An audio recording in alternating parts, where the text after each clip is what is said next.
Bullrich, ¿vos sos Bullrich Pueyrredón? Bullrich Luro Pueyrredón. Ah, Bullrich Luro Sí, Pueyrredón, claro. Luro es mi madre. Luro Pueyrredón es mi madre. Y vos sos, guarda, ahí están. Y vos sos de Banana Pueyrredón, ¿qué sos de César? Es mi tío. Ujú, Él dice que es mi primo, pero no es verdad. ujú. Es mi tío, porque él es el hijo del hermano menor de mi abuela. Ah, es el hijo del hermano menor de tu abuela. Claro, claro. Che, Que eran 8 hermanos, entonces también era una familia grande y entonces tenían mucha diferencia de edad.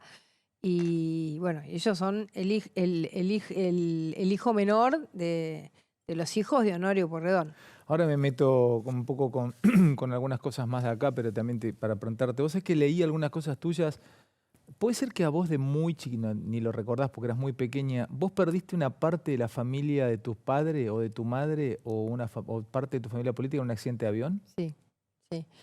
Sí, yo era muy chica y nosotros estábamos en unos dormis que hay al lado de Miramar, que mi familia tenía una casa en Mar del Plata, en Los Troncos. Justo lo estaban arreglando.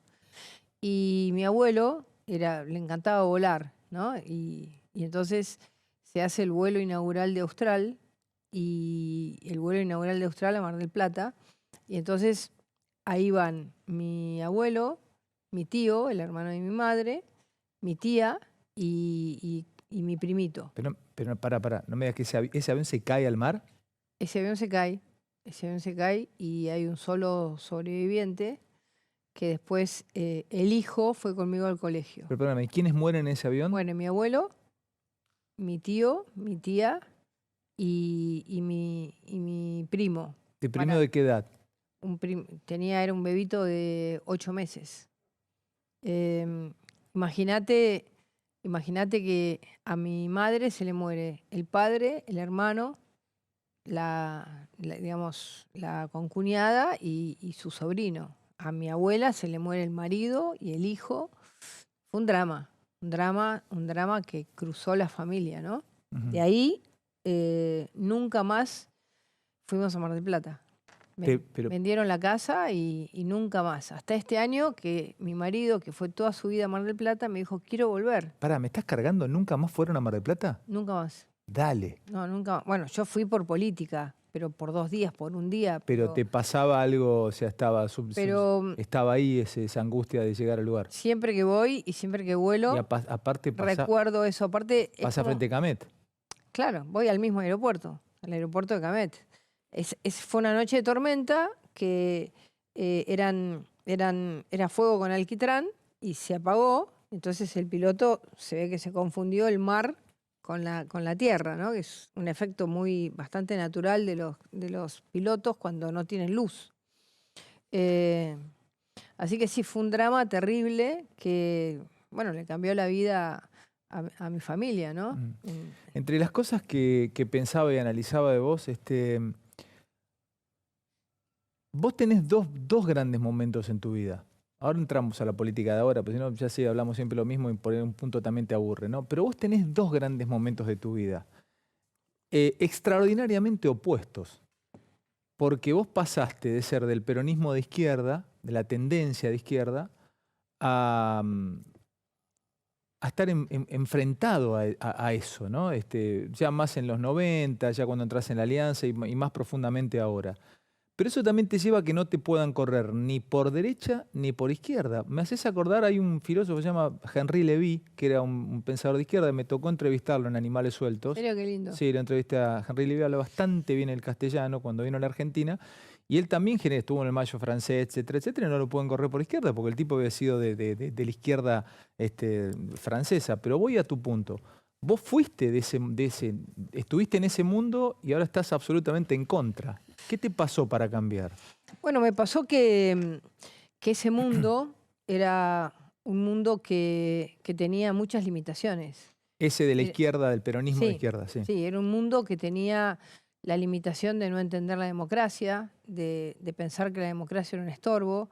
Era un mundo que pensaba que vos podías resolver el poder de manera violenta, que, digamos, anulando al otro podías tomar el poder y que eso estaba bien porque de alguna manera era como una mirada de superioridad, ¿no? Es decir, el hecho de que vos puedas pensar que el poder lo puedes tomar de cualquier manera.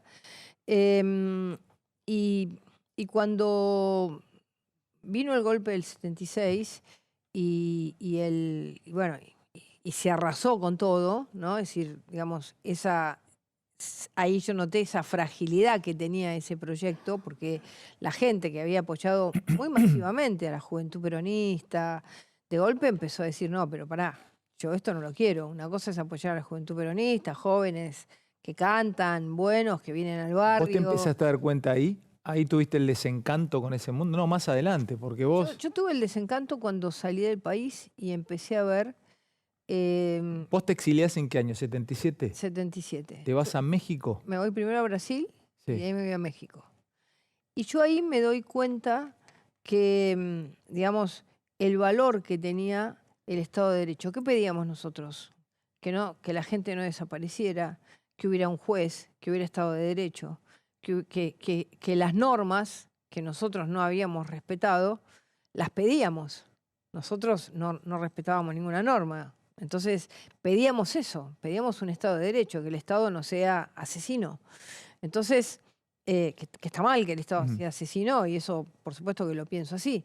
Pero ahí me di cuenta que la solución que nosotros planteábamos era una solución que llevaba a exactamente lo mismo que estaba pasando, a la misma violencia que estábamos sufriendo nosotros. ¿Te diste cuenta afuera, en el exilio? Me di cuenta cuando vos mirás las cosas con la Desde afuera, perspectiva, claro. ¿viste? Cuando Sí, tomás perfecto. perspectiva, Te alejás del te fenómeno. alejás del fenómeno y lo mirás, ahí me di cuenta, ahí empecé un proceso de darme cuenta. ¿Y qué te pasó cuando el kirchnerismo toma las banderas de los derechos humanos? Néstor Kirchner hace bajar el cuadro, etcétera, etcétera. Vos ahí tuviste, porque vos habías pertenecido a esa lucha armada y todo, ¿cómo lo tomaste? Yo lo tomé como una situación en la que en vez de generar una posibilidad de entender lo que había pasado en la Argentina, se utilizaba eso como una especie de espada política, ¿no?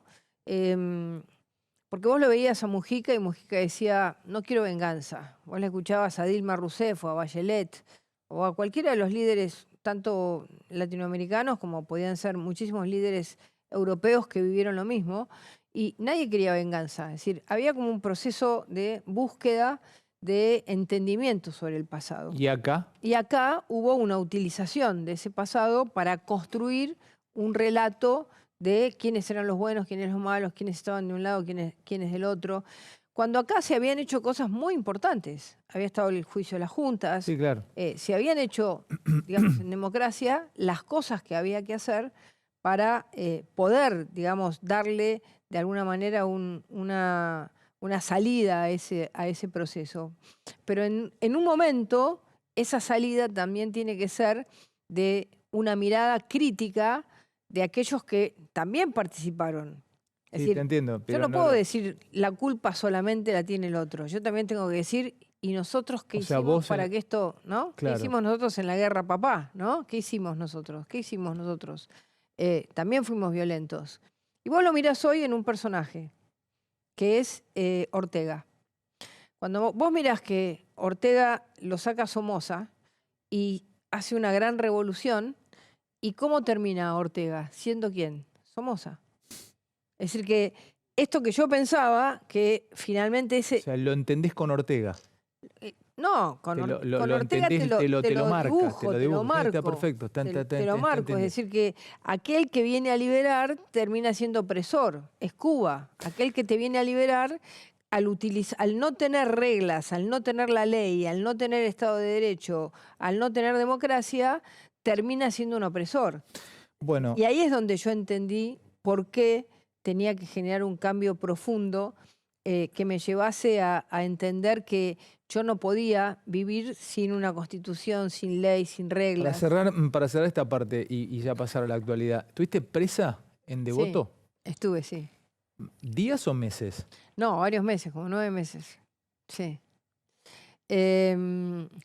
después fue gracioso porque fui secretaria de política penitenciaria y cuando volvía de Devoto como funcionaria, venían los presos y me decían, Patri, vos que conocés esto, ¿viste? Dale. Ayudanos, traenos otro tipo de comida. 9 meses presa, 9 pero meses, que sí. era cárcel común, o sea, celda común. Sí. Bueno, sí, había, a ver, Devoto es una cárcel de hombres.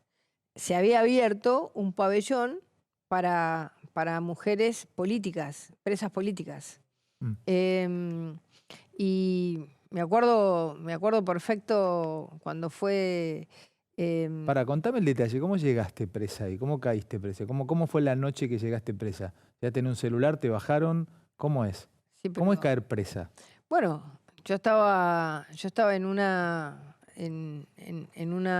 recorrida, ¿no? Por Martelli. ¿Con montoneros? No, con la Juventud Peronista. Ah, con la JP, teníamos un local, estábamos pintando unas paredes y bueno, me meten adentro. Y en ese momento, digamos, había estado de sitio. Y en el estado de sitio dejan de regir todas las leyes y entonces el Poder Ejecutivo te pone bajo su custodia y no tenés juez, no tenés nada. Entonces te llevan, te meten en un celular y a mí me mandaron directamente a Coordinación Federal, que era una cárcel que estaba en la calle Moreno, y que ahí en ese lugar, en esa cárcel, era como un lugar donde estaban aquellos que podían generar, no un peligro, sino generar cierta situación extraña para ellos, ¿no? ¿Cómo llegas a Devoto después? Y bueno, yo lo que pasa es que mi hermana, Julieta, estaba de novia con Galimberti, entonces a mí me tenían como de rehén, ¿me entendés? Esa fue la situación. ¿Y ese pabellón donde estabas eran todas mujeres?